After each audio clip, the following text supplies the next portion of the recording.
Hi, everybody. It's Murph. I'm here again from Scaling New Heights. We're visiting with various sponsors, vendors from the showroom floor. And with me today is Dawn Scranton, and she's with qbSolutioneer.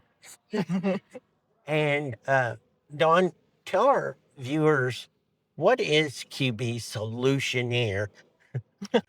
So we have been providing QuickBooks solutions for a very long time. We actually started teaching people how to use QuickBooks with version 2.0, but then we transitioned from bookkeeping practice to integration consultants.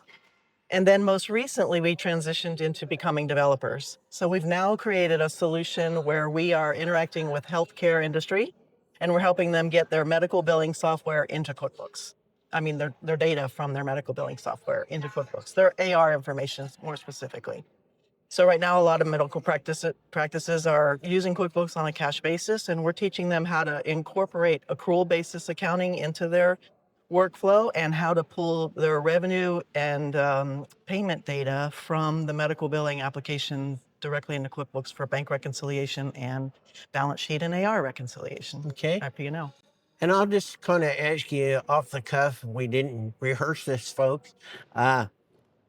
What medical billing software are these clients of yours using? So things like AdvancedMD or Athena Health or eClinical, ModMed's another one. These are popular names that most medical facilities are using, practices. Doctors that anywhere from 200 practitioners to one practitioner will incorporate these medical billing systems into their practice for keeping track of client patient notes, but also so that they can bill the carriers for their charges and services that they're providing. You know, long ago, there used to be 2 or 3 medical billing applications that worked with QuickBooks Desktop, and then they kind of went by the wayside, especially, after some of the healthcare rules changed. But I'm finding it interesting that people are still interested in having a way to make their medical billing software communicate with what we all think of QuickBooks now, QuickBooks Online, and soon to be the new QuickBooks Online.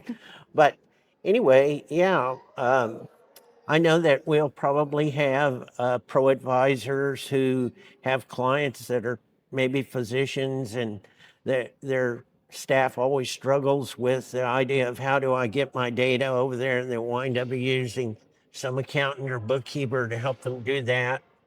Maybe internally, maybe externally. But it's good for them to know that, hey, there's somebody out there that can help us at least get that data in.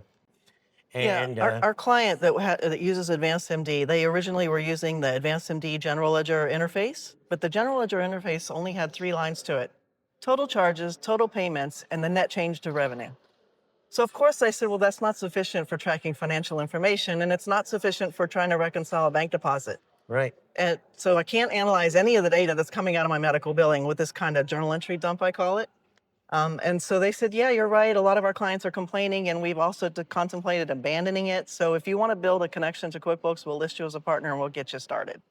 And then that's what happened. We took off from there. This is about Great. 2 years ago. So we've been doing that. All right. And how do you partner with the people who are here, the accountants, the bookkeepers who want to use you and tie you in effect to their client?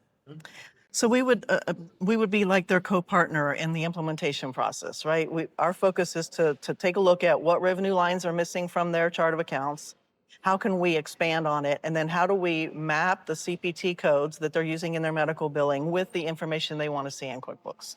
So we would deal directly with the accountant to say, tell us your wish list. What do you want? I mean, I know QuickBooks well enough. I know how to map it. I understand the accounting gap rules. I understand the HIPAA laws enough to be able to say, yes, we can do this, or no, we can't do that. And then we can give you the infrastructure your clients need for getting their AR into in finance. Great. All right. And lastly, I'm going to ask you, are you seeing any changes in the advisory community here? Yeah, I would say that I've noticed that, for a while, some advisors have resisted the urge to hone in on a niche, right? But I think with the apps, the way that they're developing and the way that they're starting to really cater to certain aspects of the business that pro advisor community is more and more grilling in on their niches, right? Specialization. Specialization of what industry they want to serve and how do they want to serve that industry. So I see niches within niches being created now. All right. I want to thank you, Dawn, for You're being welcome. with me today. And folks, you can reach out to qbSolutioneers using the contact information we're going to flash at the end of this video. Thank you. All right. Thank you. Thank you for having me. Okay.